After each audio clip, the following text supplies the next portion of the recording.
ਟੁੰਗ ਪਿੰਡ ਦੇ ਪਰੇ ਤੇ ਗਲਵਾਲੀ ਪਿੰਡ ਦੇ ਕੋਲ ਇੱਕ ਪਿੰਡ ਹੈਗਾ ਸੁਲਤਾਨਵਿੰਡ। ਤੁਸੀਂ ਉਸ ਪਿੰਡ ਦੇ ਪੱਛਮ 'ਚ ਇੱਕ ਖੂਬਸੂਰਤ ਜੀ ਜਗ੍ਹਾ ਹੈਗੀ ਹੈ, ਉੱਥੇ ਜਾਓ, ਨਗਰ ਬਸਾਓ ਤੇ ਆਪਣੇ ਨਾਲ ਬਾਬਾ ਬੁੱਢਾ ਜੀ ਨੂੰ ਵੀ ਲੈ ਲਓ, क्योंकि ਉਹਨਾਂ ਦੇ ज्ञान तो ही ਤੁਹਾਡਾ काम आसान होगा। ये शब्द थे या कुछ इसी प्रकार के शब्द थे गुरु अमरदास जी के। नमस्कार, पर्पल बूट के एक्सप्लोर द अनएक्सप्लोर में आपका स्वागत है।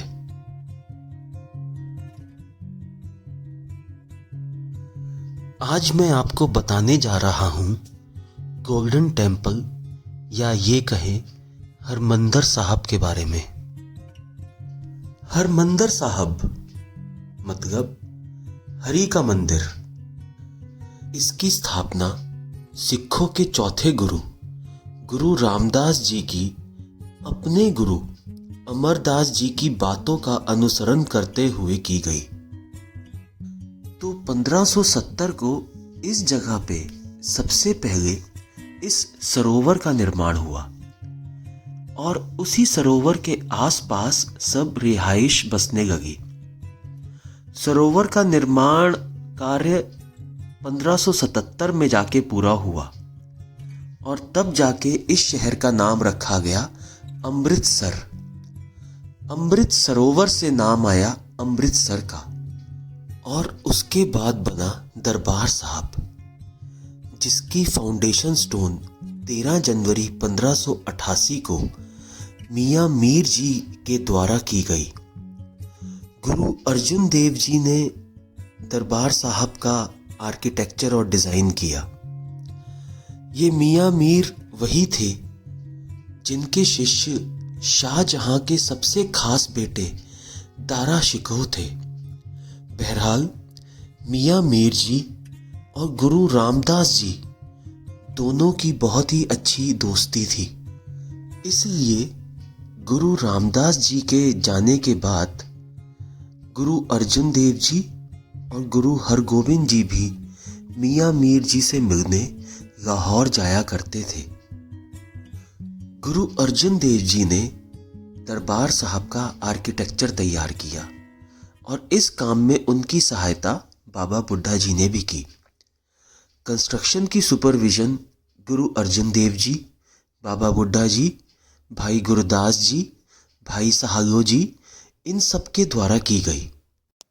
तो ये कहा जा सकता है कि सरोवर की खुदाई से लेके दरबार साहब बनने तक का पूरा सफ़र 34 साल में जाके पूरा हुआ। मतलब 1604 में जाके हरमंदिर साहब तैयार हुआ। बाबा बुड्ढा जी हरमंदिर साहब के सबसे पहले ग्रंथी बने। बाबा बुड्ढा जी का सिख धर्म की स्थापना में बहुत ही बड़ा योगदान है। ये नाम बाबा बुड्ढा इनको गुरु नानक देव जी ने ही दिया था और गुरु नानक देव जी के बाद इन्होंने ही सबसे पहले 5 गुरुओं का राज्याभिषेक किया, जिसमें गुरु अंगद जी, गुरु अमरदास जी, गुरु रामदास जी, गुरु अर्जुन देव जी और गुरु हरगोविंद जी शामिल थे। और जब 124 साल की उम्र में इनकी मृत्यु हुई तो उस समय इनके डेथ बेड के पास गुरु हरगोविंद जी ही थे। ध्यान देने वाली बात यह है कि दरबार साहब और सरोवर अमृतसर शहर के लेवल से नीचे बनाए हुए हैं। गुरुओं का मानना ये था कि जो भी दरबार साहब या सरोवर में आए वह माथा झुका के आए या सर झुका के आए।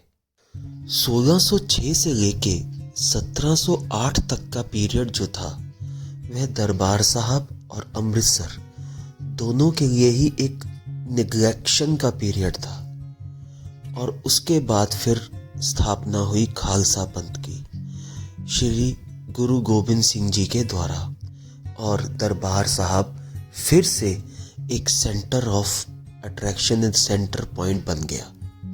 अफगान और मुगल दोनों की नज़र हरमंदर साहब पे आके टिक गई। जैसा कि 1709 में लाहौर के मुगल गवर्नर ने बैसाखी और दिवाली दोनों पर रोक लगा दी। 1737 में मुगल गवर्नर ने मंदिर के कस्टोरियन मानी सिंह जी को कैद कर लिया और मासे खां को वहां की जिम्मेदारी दे दी। मासे खां ने दरबार साहिब में बेशर्मी की सभी हदें पार कर दी, जिस पे अगस्त 1740 को यहीं मंदिर के अंदर ही उसको सजा दी गई और उसकी हत्या कर दी गई। 1757 ईस्वी में अहमद शाह अब्दाली ने हरमंदर साहब पे हमला किया और कहा जाता है कि सरोवर में कचरा और कटी हुई गायें फेंक दी गई। इसकी रक्षा करते हुए बाबा दीप सिंह जी ने शहादत प्राप्त की। तो ये जो जगह आप मेरे सामने देख रहे हैं, इसे बाबा दीप सिंह जी शहीदी स्थल कहा जाता है। 10 अप्रैल 1762 को पानीपत की थर्ड बैटल विजय करने के बाद मोहम्मद शाह अब्दाली जब वापस अफगानिस्तान जा रहा था तो उसने फिर से एक बार हरमंदर साहब पे अटैक किया और दरबार साहब और अमृतसर दोनों को काफ़ी नुकसान पहुंचाया। कहते हैं कि उसने तोप से दरबार साहब को उड़वाया था और उसी समय एक ईंट उड़ती हुई उसके चेहरे पे आके लगी, जिसकी वजह से उसके चेहरे पे एक जख्म सारी जिंदगी के लिए हो गया था। दिसंबर 1764 को फिर अहमद शाह अब्दाली ने एक बार अमृतसर और दरबार साहब पे हमला किया और इस बार जब वह आया तो पूरा का पूरा शहर खाली था और फिर वह दरबार साहब की तरफ जब गया तब उसे सिर्फ 30 सिख दिखे, जिनकी अगुवाई बाबा गुरुबख्श सिंह जी कर रहे थे और उन 30 सिखों ने पूरे जोशो खरोश से पूरी सेना का सामना किया। इस वजह से अहमद शाह अब्दाली की विक्ट्री तो हो गई, पर एक मॉरल उसका डाउन हो गया और उसने गुस्से में फिर से दरबार साहब को तोड़ दिया। 1767 में फिर अब्दाली ने अटैक किया, लेकिन वह इस बार हरमंदर साहब नहीं आया। वह अमृतसर से ही चला गया या अमृतसर के बाहर से ही चला गया।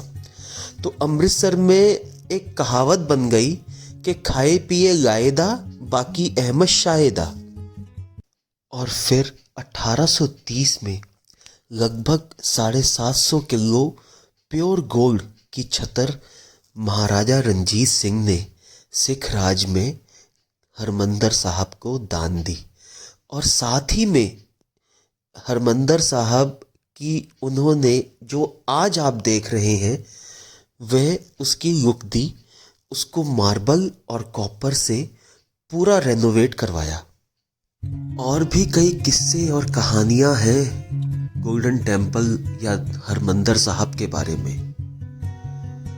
अगर आपको कोई किस्से और कहानियां पता है तो आप प्लीज कमेंट कीजिए, बताइए। वह कहानी को ज़रूर हम अपनी साइट और अपनी वीडियो में जगह देंगे। और कुछ रह जाए तो माफ़ कर दीजिए, कुछ ऐड कर सकते हैं तो ज़रूर कीजिए। बाकी तब तक के लिए पर्पल बूट की यही है राय, मनोरंजन वही जो ज्ञान बढ़ाए। धन्यवाद।